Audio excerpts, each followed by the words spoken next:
I'm WG and it's been 2 weeks since season release. It's time we master Burning Life. So what you're going to get in this video is which debuffs are good, how do you deal with those, what is the perfect pathing through Burning of Life, the method to reliably farm divine decks, and everything else we can think of like potential team comps and the like. So let's get into it. So let's start with the obvious, which difficulty and which tier. As with last season, difficulty 8 is the preferred one because it allows you to get tier 15 save data, while 9, 10 and 11 are mainly just there to challenge yourself, to make chaos harder for yourself. There is no real benefit, no difference between playing on difficulty 8 or difficulty 11, at least nothing that is official when it comes to epiphany rates, divine rates or anything the like. So playing on difficulty 8 gives you the best of both worlds. Then the next step is obviously which kind of save data value tier do you pick. The higher in save data value you go, the more debuffs you get, starting or coming to tier 15 with 4 debuffs, and obviously there's also a certain level of difficulty, a certain like scoring on which debuffs need to be combined to make which tier. But at the end of the day, unless you're trying to make perfect decks, unless you're trying to make pinnacle decks or quadruple copy divine decks in particular, you do not need to play on tier 15. You can also just play on tier 12, 13 or 14 instead. Then again, if you want the highest of the highs and the best possibility for your run, searching for tier 15 is pretty much a must do. And with prior seasons you can also rerun the same planet as many times as you want up until the point where you clear the final boss, and if you then beat the second boss of the stage, the planet is going to reset, give you a new one, and then you can re-observe to find the next one. Now, which planet is actually good? So here we have our bad, neutral and good categories for debuffs you can get on planets. Let's start with the bad. I give you some additional context, then we move over from neutral to good, and you should be able to walk away with this with a greater understanding of which kind of planet combinations do you actually want to play. So first off, on the side of the bad, in general, I would advise against playing planets that have negative credits. The reason why negative credits can be devastating is because you need it for pretty much everything. You might need it for event encounters, which is the least likely. Then you need it to buy items from the shop, gear items like for example an amorphous cube, so you get something better in your ring slot, or even to get your hands on neutral card or even gear to make your run easier, to help you survive in this piece of content. And then number 3, the most important part, is you're going to have to pay if you want to do meditations. Meditations and also card removals themselves are your main credit drain. And if you're playing on negative 70% credits gained from battle, you need to rely on events. You need to rely on selling all your gear you actually get from a battle, so you even have a chance to do those. And nothing would be worse than coming to the final boss and not being able to remove that last card, not being able to get that one last shot at the re-epiphany, at the meditation, so that you can get the epiphany you're looking for. So if you can avoid it, I would always try to steer away from negative credits, but that doesn't mean if all the other factors are super easy that you can't stomach it. It's just it has a higher likelihood of not giving you the run that you're looking for.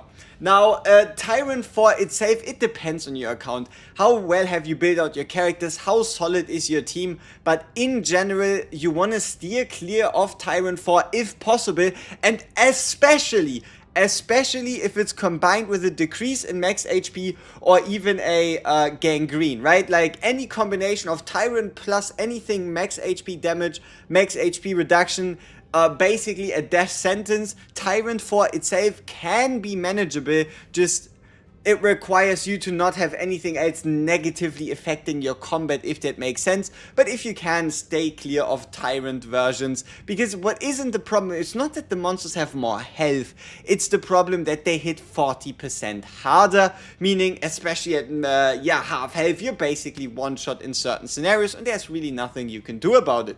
Now, neglect. So neglect is something that can be countered. there is a couple of targets that are always getting getting hit very hard by Neglect, and that is Veronica. If you're playing Neglect with a Veronica, usually her Ballista creation card gets yeeted, or if you're playing with a 9, you have a chance that the Hue card goes away and all of a sudden 9 feels like a statue. So what you can do against Neglect is bring characters like Serenia's E2 or even 9's E2, characters that create cards at the start of the battle to lower the odds of the game discarding your one key card. But in general, unless you have a big amount of card draw, unless you have a reliable way to get more cards, playing with 4 cards in your hand instead of 5 is never really a good thing. It is absolutely manageable, especially with the units I've mentioned, but it can also, especially if you just bring in 9 and then want to carry someone, lead to instant death.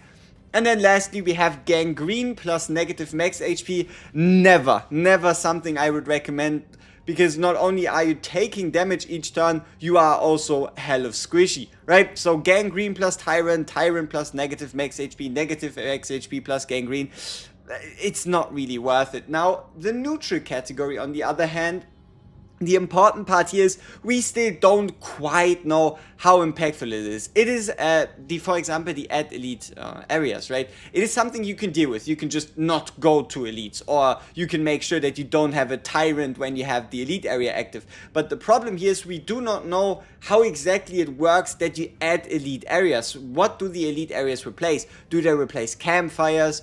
Do they replace shops? Do they replace question marks?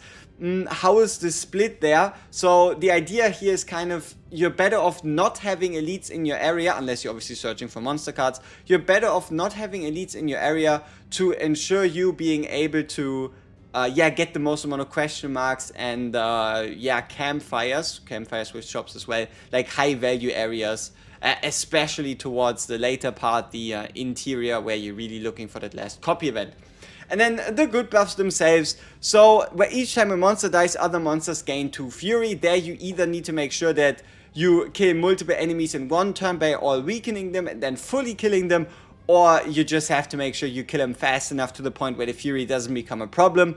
For Harden can become a issue, but that is only if you get characters that do a lot of tiny hits with low multipliers, because Fortitude means that they take any multiplier applied against them and reduce it by 40%. So if a bullet, for example from Luke, only does 38%, Fortitude reduces it down to 0. Take a 9 has like a, let's say like a 500% multiplier, going from 500 to 460, you barely notice it. So a lot of like big hits, high multipliers, Fortitude, you really don't notice it. A lot of tiny multipliers, a lot of hits can become quite devastating, but it is definitely on the more manageable side.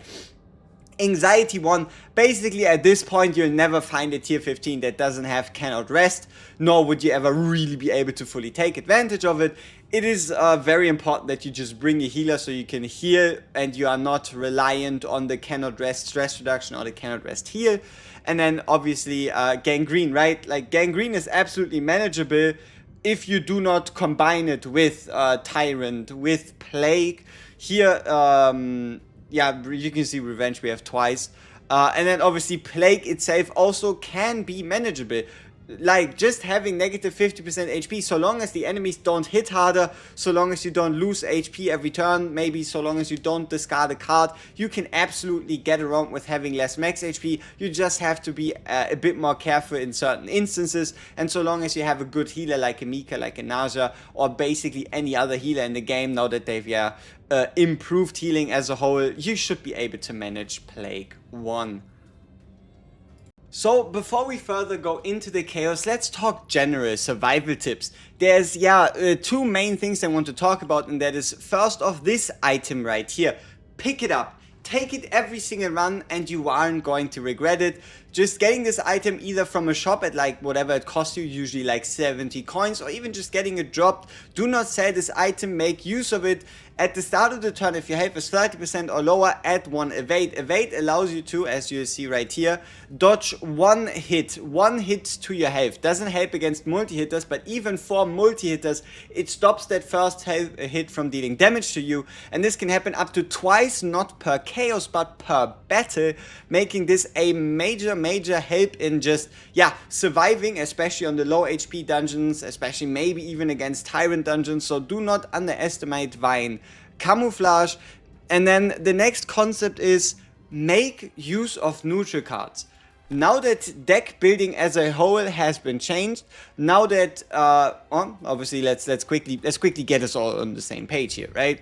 So you do have to make sure that you go into your zero system and then you go to your upgrade tree. And for your upgrade tree, you want to get to the last category of administrator mode. You can cheat your way there by just resetting your tree, investing all your points into just one category. But the moment you make it to identification signal duplication, you can pick the character that you want to get a copy from, meaning that what you do on your other two characters is completely irrelevant to your copy efforts. And that opens up the fact that you should absolutely take advantage of neutral cards. Be it neutral cards given through events, be it neutral cards given through a fate, be it neutral cards you can just buy in the shop. Like for example this card right here. If you decide to bring a Yuki or anybody else into a Chaos, any attack based character with this 100% 3 hitter, keep in mind any bonuses to this apply 3 times due to it being a 3 hitter, and fights are usually so short that you don't even really draw into these overloads anyway, and even if you do, they really aren't that bad. There is a lot of very, very powerful cards out here that you should be on the lookout for, that you should absolutely, yeah, try and make use of. Like for example, even the attack percent, so you can draw, or attack exclamation mark, so you can draw your main card that you're looking for, your main, like for example, another 9 hue if it gets discarded. Rally itself right here obviously would be draw pile, so you'd have to get it from the discard pile back into the draw pile, but you get my drift, right? You can pretty much find like your main DPS tools. Rally itself, even though it's exhaust, you can just put it on a teammate. Other cards that can also be quite great, let's see if we can find it. For example, First Aid Kit. First Aid Kit is a massive 250% base heal, doesn't cost you anything. You can just smack that on a healer that you run with your 9, and every time you use your hue, that is then obviously a card of 2 cost or higher, you get this 250% heal for free. Also, what you need to realize is the higher a card's cost, the more powerful their epiphanies. Like for example, here we could get something like draw 2 AP and other crazy epiphanies and the like, or here just like extra damage, free draw. Like, make use of neutral cards, put those on your teammates. Don't be scared about using them. They are going to increase the chances of you successfully completing a run. So that is just that right there. And the next part is just try to understand what your characters can do outside of the character you're building. Like for example, if you're running a Naja, but you're not running her as your main character you're building, which of these Naja epiphanies could you pick that are going to help your run out the most? Like for example, the ability to just draw this card without even having to play it, without having to pay for it, and get 6 instances of a heal. Picking this Shackles of Hunger would be way more preferred from a healer standpoint than any of these other 4, or even then instead just going with a neutral epiphany. The fact that you don't really want to go away from the cost reduction into something like defense based damage, because cost reduction is just more powerful, just more useful. Also just other effects the same way, right? Like if you can somehow get yourself draw, if you can somehow get yourself AP, don't be scared to like make use of the proper cards for the right characters. Know which team you're bringing in and know which cards of those characters are the most powerful. Like if you bring a Serenial as your carry, you should never skip out on picking the Shining Core Unique Epiphany, because it's just that strong. The same way with, for example, knowing which Cobalt Light you want. Do you want the Cobalt Light that just does a massive amount of damage because you just need raw damage, or do you maybe even want the Cobalt Light that just gives you more tenacity damage so that you can break the enemy, so you can more reliably pull off the Serenia shenanigans? So be aware of your team, be aware of how you can ensure, right, like increase your survival odds, because the way Chaos can be played has been changed with the release of the new season. So yeah, that is pretty much just it. Like, be mindful and try to always improve your odds with every decision. Alright, now let's talk about team building.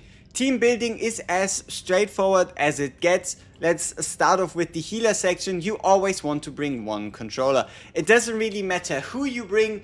It's just important that you bring a controller, because if you go in without heals, you are going to die at some point. You will never always be able to ensure that you do not get hit. There will always be something, and at some point your HP is going to drop, and you also won't really be able to shield through it, because at some point you don't have a shield, you get hit, and you don't get that HP back.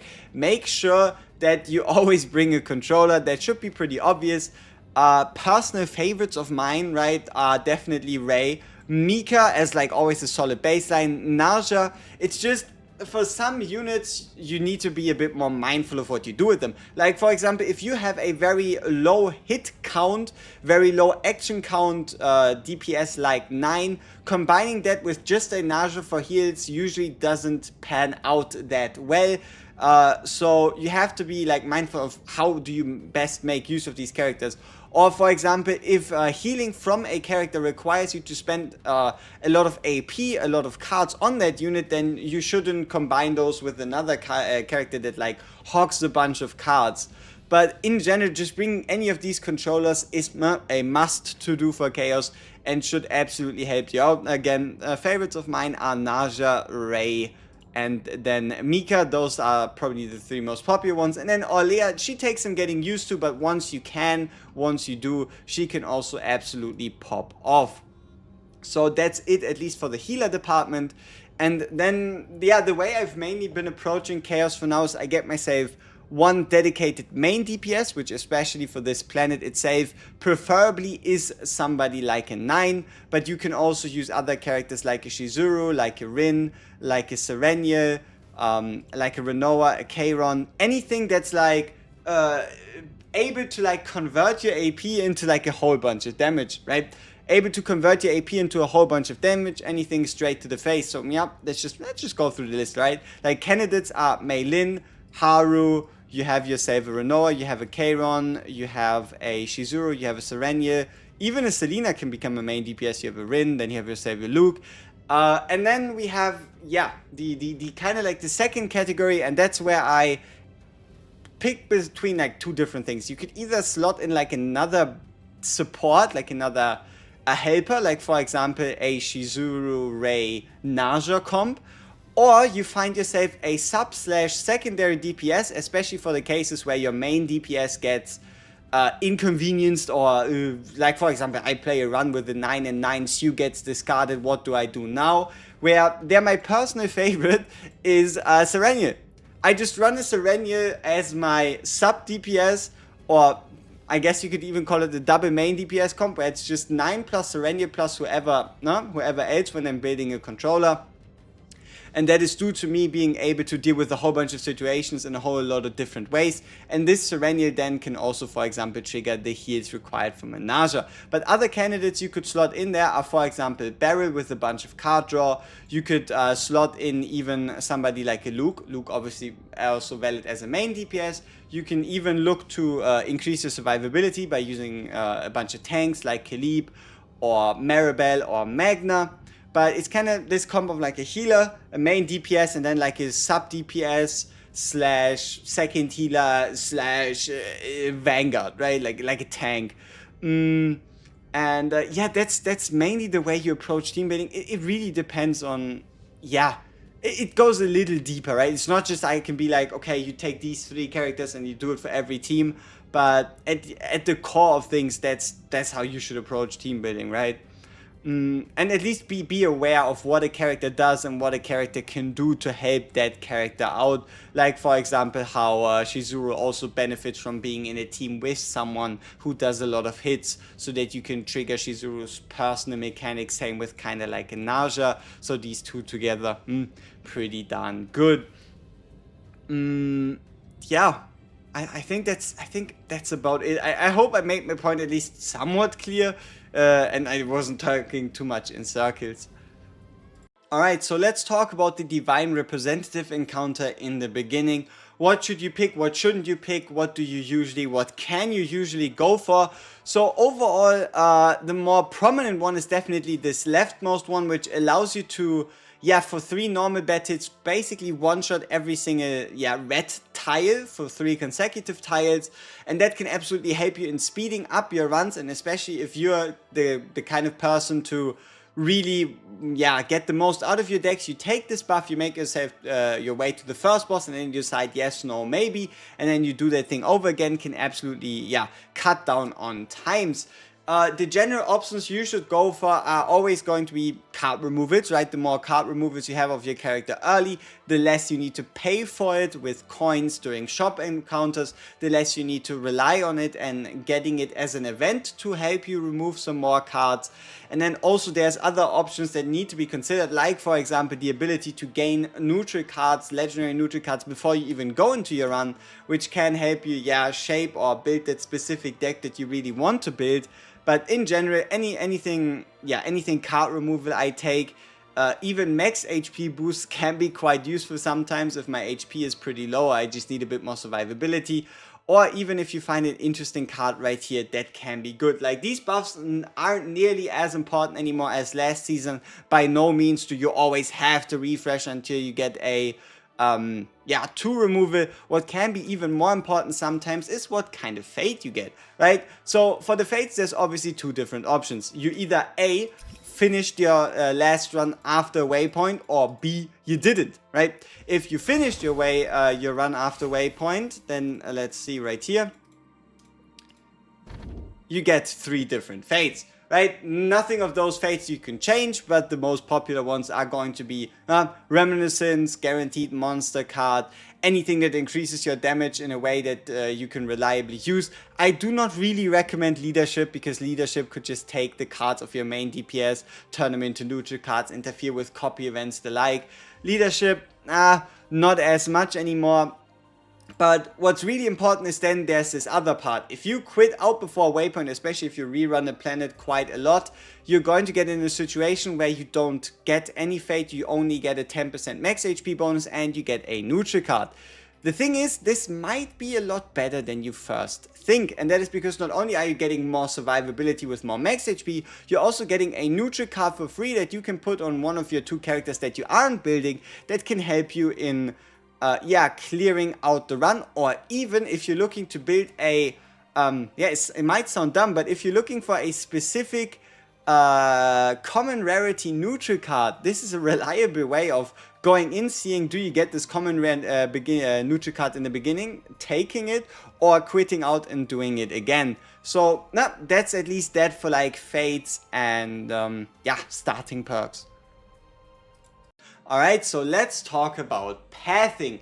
The way I personally would recommend you to path your way through maps is, especially in the beginning, try to avoid as many campfires as possible. And the reason for this is why campfires starting from a certain point on are pretty great, because you can meditate at these campfires. If you have no cards, if you don't have a card that is even Epiphany to meditate on, a campfire becomes a pointless waste of space. So my idea, especially for like the beginning up until usually the first waypoint, or until I get my first important Epiphany for the card that I built on a character, is try to find a way to dodge. So for example here we could go through the middle and then up, up, up, and then down, or even here go up, down, down, down, and through. Just try to dodge campfires. Dodge campfires so long until you actually want to get to one, until you actually want to meditate at one and get a benefit out of it. Other things in general that you want to dodge if you can are also going to be fights, right? If you can, you want to get the most amount of question marks possible due to the events allowing you more freedom in your choices, giving you more options, giving you more items, giving you more possibilities, right?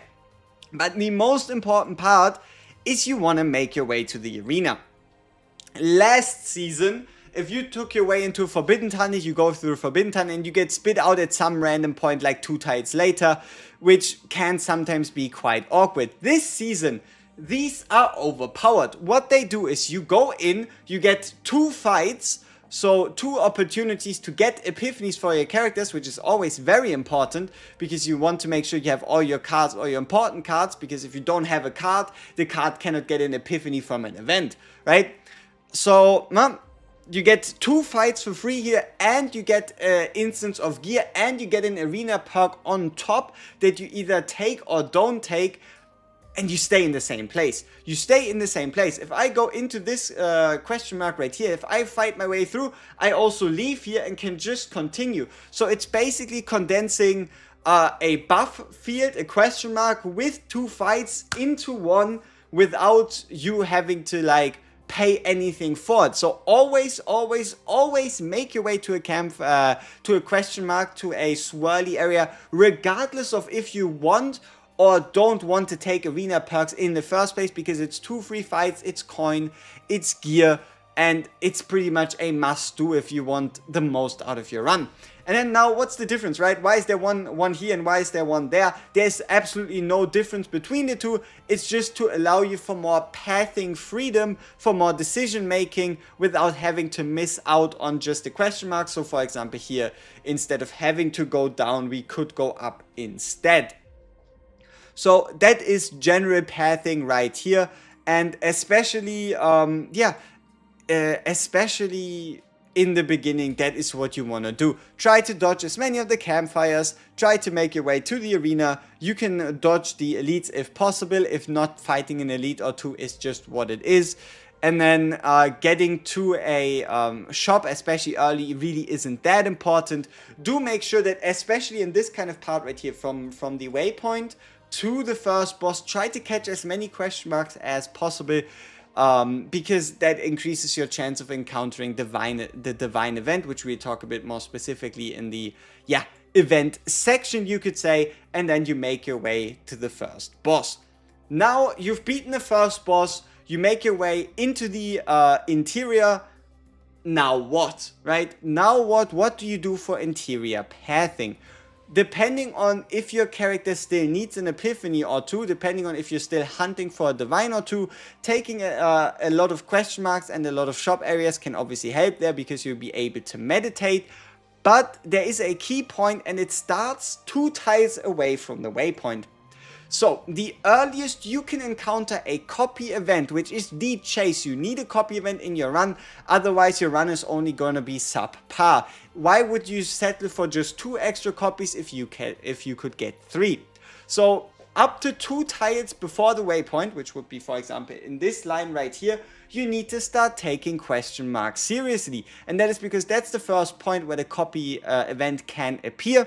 And then especially from the waypoint to the final boss, make sure you take a path that has as many question marks as humanly possible to increase your odds of encountering that encountering the copy event. And the moment you do, the moment you get the copy event, that is when you can think about again, ooh, do I want to make my way to the red fight marks, because that's the tiles where I can get a Cthulhu? Or do I want to get to another shop so I can do another remove, so I could potentially train, so I could meditate? But that's the baseline, that's the core, that is how you should make your way through the maps, so you can end up as successful as can be.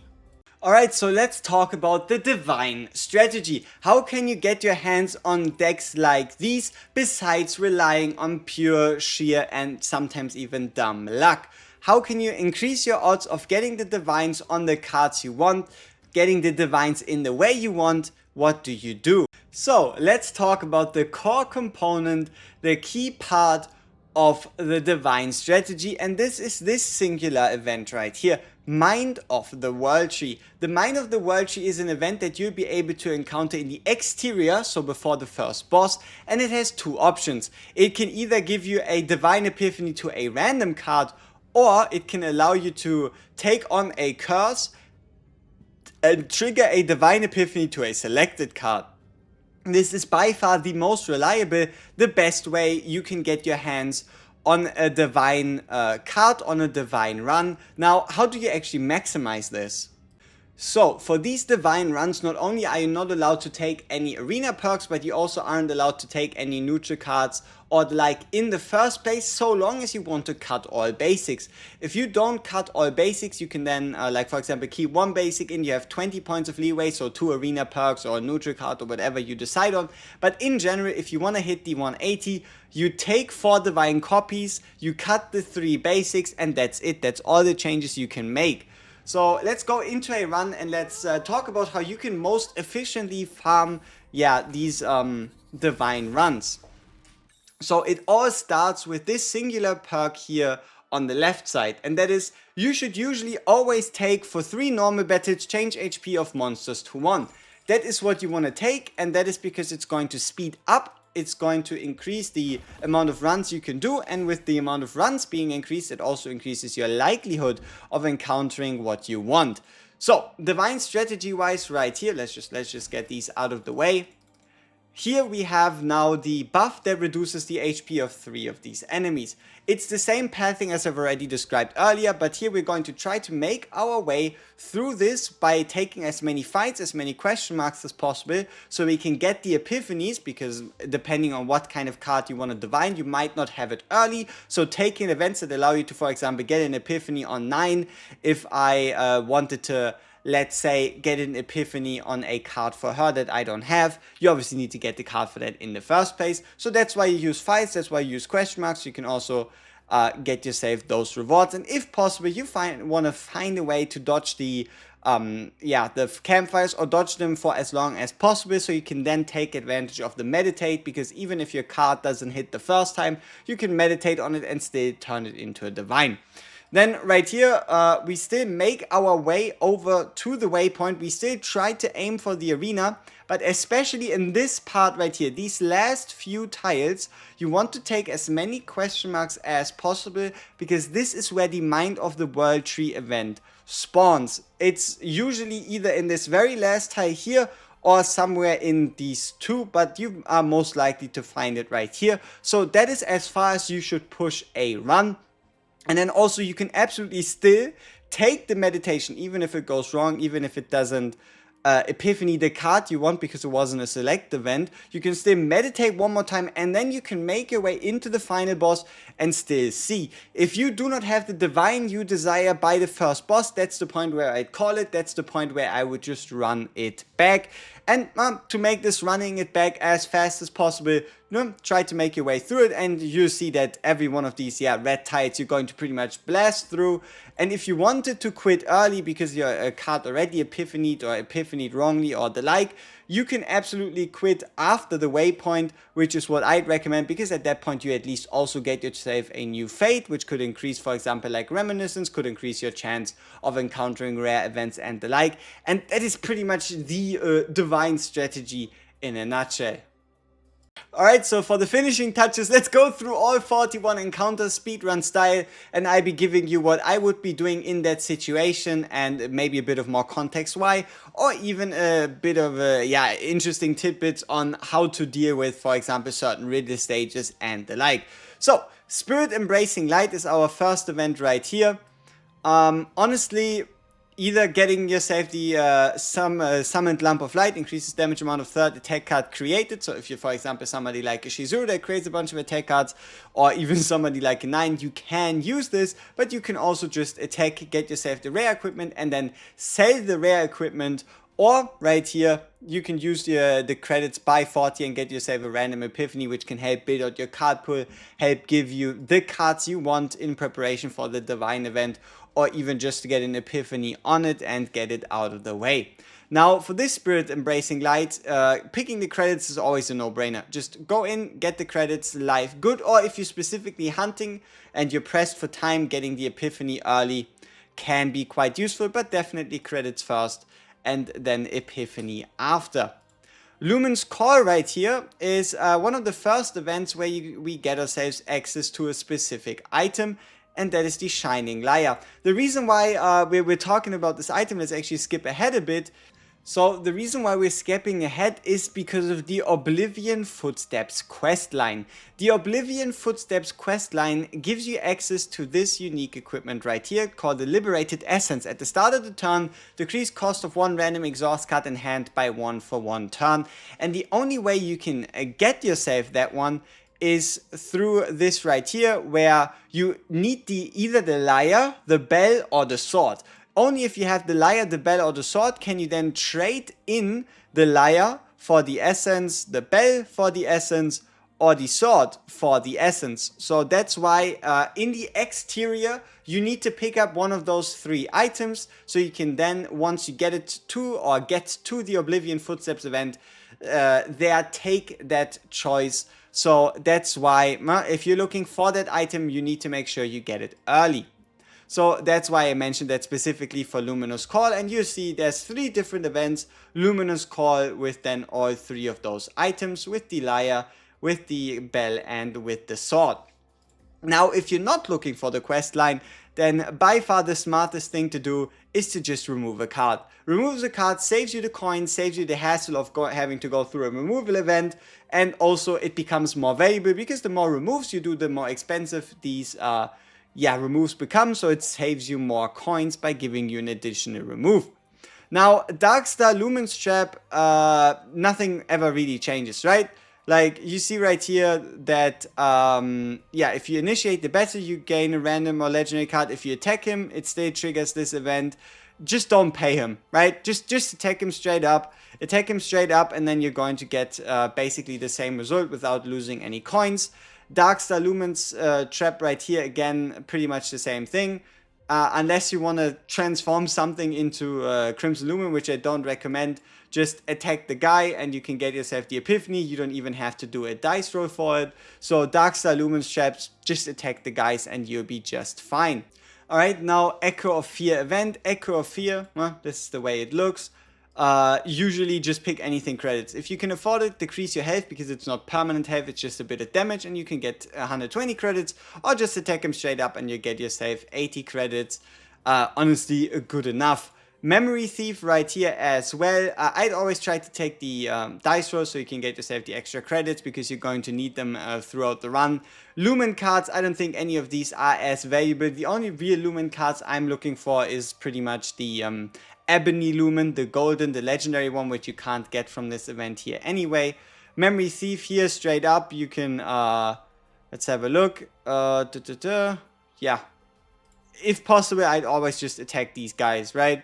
Like, it is a good baseline. Anytime you see these, like, armed forces, attacking them usually gives you the very best outcome. You see right here, attacking gives you 140 credits. Not really that useful to, like, go in here and then spend the credits, get Lumen, or, give out the purchase. Just go in, just attack these Memory Thieves, guys, and you'll be just fine. Now, for the Stalk of Life, you either get yourself the Lightless Stem if you're looking to build a healer, otherwise I'd always go with the Epiphany. Same is true for the rare event, where you can get the better version of it, or you can even get the Golden Bell if you've missed it in another event, or you just need it for the quest line. Otherwise, get yourself the Epiphany and you'll be good. Here again, we have another instance. You can see right here, Luminous Call, but then here again is another instance of the ability to get the lyre. Otherwise, you need the quest line, get the lyre. You don't need the quest line, gain Epiphany or increase your credits right here. And then the Transference of Sadness. Now, the Transference of Sadness is one of my favorite events, and that is because of this right here. Obtain modified rare equipment. Anytime a quest mentions the word modified, that means it's equipment with an arena perk already applied. This can help you in multiple ways. Either A, you didn't find the arena perk you were looking for and you can now use this equipment and put it on your character and get an arena perk, or B, you already have an arena perk. This is for a different piece of equipment, so you can equip it, so now you have 2 arena perks, and then with the last arena you'll be able to get 3. So only through modified equipment will you be able to have an arena perk on every single one of your gear pieces. But obviously you will be able to check before you take the piece if the arena perk is any good. don't go by what kind of piece it is, go by what kind of arena perk it is, and also more importantly on which slot it is. If you have an arena perk on one slot already and take another piece for the same slot, it's going to override the old piece. But modified equipment, usually my go-to for Transference of Sadness. If that isn't available, right here again, legendary equipment, take it. But if that isn't available, which should be with this Transference of Sadness, then I'd just rather remove a card or gain an epiphany. That would be my way to go. But I do prefer the ones that allow us to get modified equipment over the one. The way I call him is like the tweaker, right? Because he's just, tweaking around, especially on 3 times speed. If he's chill, he doesn't give you modified equipment. If he's like being a little crazy, then he can give you modified equipment. Now, Mind of the World Tree, pretty much a no-brainer. You should always try to go for divines, unless for whatever reason you don't want any divines at all, then just, I don't know, get yourself the max HP. Now, multiplying form credits, right? Just either ambush him or attack him, get yourself credits. Other multiplied form, again, give yourself credits. The other stuff really ain't worth it. This multiplied form event right here, you can select the card to Epiphany. This can absolutely help you if you, for example, have a run where for some reason the character you're building is really not getting the Epiphanies, or the earlier you pick this event, the earlier you'll be able to meditate on that card should this Epiphany not work out. So selecting an Epiphany, pretty strong. Otherwise, rare equipment can absolutely be taken and turned into money.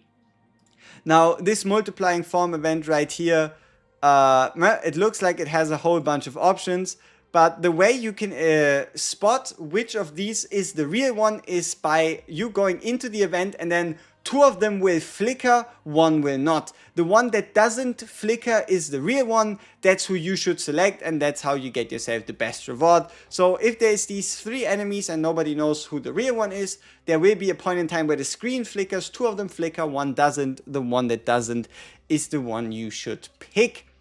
Memory Garden right here, getting yourself credits, right? Credits is always by far the best choice.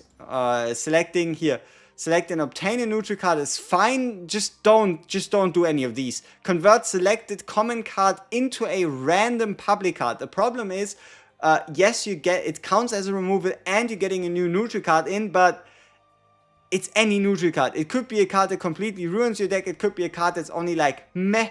I wouldn't really convert into random cards. That isn't quite what you should do, unless obviously you want to gamble or for whatever reason you don't have anything better to do. So then here again, Memory Garden, again I'd go with the credits. Basically same approach, right? Get yourself the credits. Here, select and obtain among random neutral rare cards. If you're looking for a random neutral card that is rare or common, winning or losing the dice can help you, but it's a bit more on the minor side of things. Here, Memory Garden as well. At least if you attack him, you trigger an Epiphany, so that's quite nice. So if you're in the Memory Garden and you're fighting against the guy instead of the dudes, then attacking him, you can get yourself an Epiphany. The rest of this not that important, but you can also see right here, if you win a dice roll instead, you can also just select a card to Epiphany, where this one is a random one. So Precious Memories is what you should be trying to get your hands on, but it's not that important. Now, self-replicating Parade is super easy in most cases, right? You usually want to go for the copy event and then select the character that you're copying for. If you're not going for the copy event, then obviously you don't want multiple copies, you want to stay below the copies, you don't want the 40 extra save data, then sure, I mean, you can take yourself the Divine Epiphany if that helps, or just get yourself the Ebony Lumen, which is okay, but you should pretty much always pick the copy event there. Now for proliferation, again, has multiple events and the like, and here you always have to make a choice. Do you either remove cards because you need to get rid of a couple more cards before you get to the final boss, or can you actually extract benefit from Ebony Lumen, which is the card that allows you to exhaust it and then draw 3 to get a card that you can exhaust to draw 2, to exhaust to draw 1, or you could play it out. So you either pay 6 AP to get 6 draw, or you exhaust 3 times to get 6 draw. It's a pretty powerful card. You just have, like, it doesn't work on all characters, and you still need a way to exhaust it, however you end up doing it. But Ebony Lumen can be valid, and again, keep in mind 20 save data on whoever you put it on. Now, Imitation is another one of my favorites, and that is because Imitation gives you modified equipment. Once again, always check the perks first. Even if there's a Divine Epiphany on the line, make sure that it doesn't have a good arena perk before you then go out of your way to, for example, trigger Divine Epiphany. Yeah, or even if you don't want to do that, if you don't want to dice roll, I guess, before you decide to attack them. Same is true for the Quadruple Epiphany, where you have the option to remove 2 cards, or again, get a modified piece of legendary equipment. Now, Oblivion Footsteps we already talked about, it's just pretty much the quest line. But if you're not interested in the quest line, then you can also just get yourself a Divine Epiphany or a Normal Epiphany, or just a neutral legendary card. Now, Distorted Life right here, you go in and then you watch the process of the dispute, which allows you to get the Wine Lord's Mask. Otherwise, you're just going to get a random legendary equipment on the side. And then at that point, you decide to pick between the two. Though here it looks like that if you attack them, you actually get 2 pieces of legendary equipment, which, I don't know, could be decently useful. Now, Distorted Life again right here. Play the Liar. I think you might need the Liar for this, to play the Liar, but if you do have it, you can trigger a Epiphany to a card. If you can do it without, then hey, Epiphany is Epiphany. Otherwise, remove a card if you need to remove a card. If you're not looking for Epiphanies anymore anyway, you can also go for a rare or neutral card. I don't think it's that important what you pick there. This Distorted line right here again, yeah, if you can, obviously, you can see right here, shake the bell. So if you have the bell, you can get an Epiphany at less stress, or otherwise you just need to take on more stress for the same reward. And then here, Stab with the Sword. So yeah, it should require these items where you can again get an Epiphany, or otherwise get the same result but take on a more punishing debuff in exchange. And then lastly right here we have the Eternal Flame. Now, in 99% of cases, you just want to get yourself the copy card event, because that's how you succeed. I wouldn't really recommend getting the Recover and Increase Max Elf. Now, this one is a bit of an interesting one. If for whatever reason you're building a support, like you're building a support that does not want full copies, then trying to lose the dice roll on purpose to get the Pale Eternal Flames is a valid option. Or if, for example, you're building a character, especially somebody like a Haru, somebody like a, maybe even, yeah, no, pretty much just a 9, okay, right, at the end of the day. If you're building a 9 and you do not want full copies, you only want 3 copies instead of 4, then get yourself Brilliant Eternal Flame. It's the best weapon you're going to find for her. And I think that should have been every single event on Burning Life. So I hope you were able to take something away from this. I hope I made it as clear as, again, humanly possible. And we see each other in the next one. Peace.